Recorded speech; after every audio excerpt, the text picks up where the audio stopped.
Depuis la nuit des temps, l'électricité se manifeste par la foudre. À une époque où les Grecs croient que les éclairs sont forgés pour Zeus par 3 cyclopes, un philosophe, Thalès, va, sans le savoir, approcher du secret de la foudre. Il s'aperçoit que l'ambre, quand on le frotte, attire à lui de petits morceaux de paille. L'ambre semble posséder un fluide bien étrange.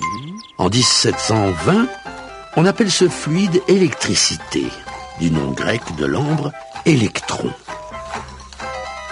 Entre-temps, on construisit beaucoup de machines à attirer les brindilles. L'électricité fait la joie des salauds. Un Hollandais habitant à Leyde, Musschenbroek, veut capturer ce fluide en le mettant dans une bouteille. Il reçoit aussitôt une décharge si forte qu'il se croit mort. Un physicien, abbé de surcroît, Nollet, présente la bouteille de Leyde au roi Louis XV. Il électrise une farandole de 200 gardes françaises. On renouvelle l'expérience avec des chartreux, tricorne ou tonsure, le résultat est le même.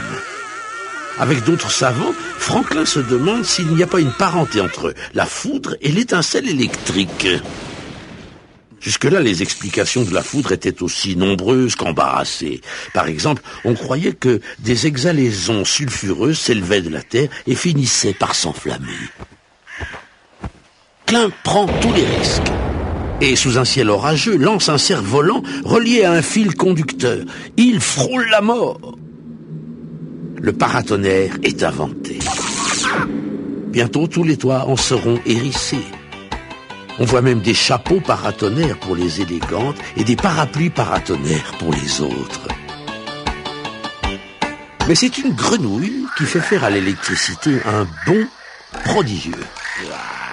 Galvani, professeur d'anatomie à Bologne, remarque que des cuisses de grenouille pendues à son balcon s'agitent toutes seules. Il croit avoir découvert le secret de la vie et de l'électricité. Erreur, gravissime erreur, réplique Volta. L'électricité naît du contact des métaux, elle n'est pas dans la grenouille. Et Volta le prouve. Il empile des rondelles de cuivre et de zinc séparées par des rondelles de feutre humide. L'électricité sort de cette pile. Cette fois, ce n'est plus une simple décharge, c'est le courant.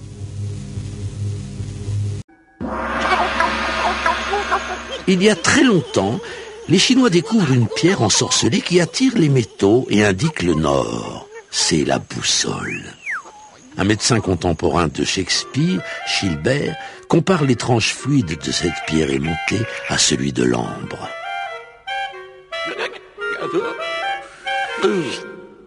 Mais tout commence 2 siècles plus tard, à l'université de Copenhague.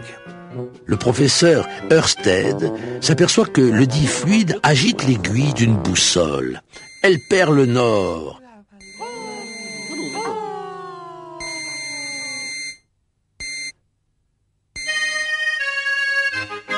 Mais une nouvelle science est trouvée à Paris.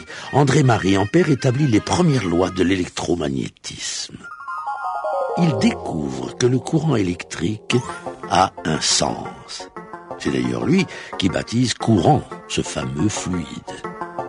Pendant ce temps, François Arago remarque qu'un fil conducteur attire la limaille de fer. Avec Ampère, il trouve le principe de l'aimant électrique. On essaie alors de construire des moteurs avec des électroaimants. Jacobi lance même un bateau à piles qui remonte poussivement la Neva. Car jusqu'ici, pour faire du courant, il faut une pile. Faraday découvre qu'on peut en produire autrement, en promenant un aimant dans une bobine. À partir de là, on doit pouvoir transformer en courant n'importe quel mouvement. Des mécaniciens, des ingénieurs, des bricoleurs ont donc essayé de fabriquer des machines à fabriquer l'électricité.